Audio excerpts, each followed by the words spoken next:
के चले गए, जब छोड़ के गए हैं तो मरा कौन? जैसे कोई कहे मम्मी कहाँ गई, मम्मी मार्केट गई है, तो क्या मम्मी मर गई? कोई कहे मम्मी कहाँ गई, मम्मी जी ऊना गई है, तो क्या मम्मी मर गई? नहीं मरी, क्योंकि किसी की ना मां मरती है ना पिता मरता है, ना किसी का भाई मरता है ना किसी का बंधु मरता है। सब शरीर में आते हैं और सब शरीर को छोड़ते हैं। जब आ जाते हैं तो कहते हैं जम पिया, और जब छोड़ जाता तो कहते हैं मर गया। बस इसी को समझना है। जब तुम मकान बनाते हो तब उसमें कोई रहता नहीं है।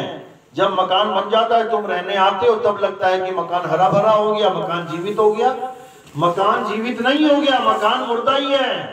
उसमें कोई जीवित आदमी आ गया रहने, इसलिए मकान के अंदर से कभी टीवी की आवाज आती है, कभी बर्तनों की आवाज आती है, कभी पानी की आवाज आती है। ये है वो मकान। इस मकान में जब कोई घुसा, कौन घुसा? जीव घुसा, जीवात्मा। तो ये मकान चलने भी लगा, बोलने भी लगा, खाने भी लगा, पीने भी लगा। और जब वही जीवात्मा इस मकान को छोड़ के चली गई तो ये मकान एक खंडर की तरह पड़ा रहा। अब जो आया और जो गया उसका हमें ABCD भी नहीं पता कि कौन आया कौन गया। और हम अपने भाई बहन किसको मान बैठे? इस मकान को। तोते को अपना भेद ही नहीं पता कि मैं तोता हूं।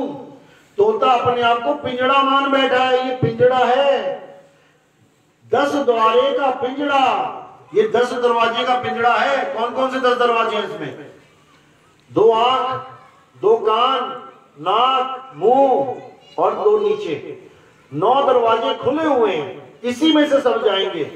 मरते हुए किसी की लैट्रिन निकल जाती है, पेशाब निकल जाता है, मुंह से जीभ बाहर आ जाती है, नाक में से, कान में से खून आ जाता है, आंखें अंडे की तरह बाहर आ जाती हैं।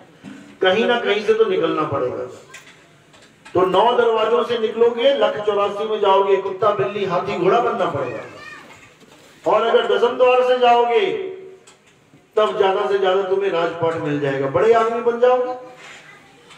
तो कहते हैं 10वें द्वार से जीव जब जाई, स्वर्ग लोक में वासा पाई। बड़े बड़े राजा महाराजा बन जाओगे, मंत्री संतरी, लेकिन फिर वहीं आना पड़ेगा घूम के। इसलिए 10वें द्वार से निकलने पर भी मुक्ति नहीं है। मुक्ति है शब्द में समाने से, जिसको 11वां द्वार बोला गया है। जब तुम्हारी सूरत निकलेगी तो सीधे 10वें द्वार से होती हुई 11वें में समाए।